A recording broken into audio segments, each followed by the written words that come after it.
Hello everyone and welcome back to another video from Finance and Crypto Guide. In this video, I'm going to show you how to log into your account on Direct2Hr. So let's get started right away. First of all, open up your web browser and then in the address bar type in direct2hr.opc.albertsons.com and press enter. You will now be taken into the login portal for Direct2Hr. Now type in your email address that you used while signing up for your account, or enter your username within the given box. You can then click on the next button and then you will be asked to enter your password. Just type in your account password and click on the login button and you will be logged into your account on Direct2Hr right away.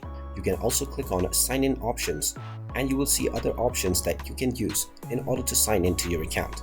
In case you have forgotten your password, then upon entering the wrong password, you will see the option to reset your credentials. And there you have it.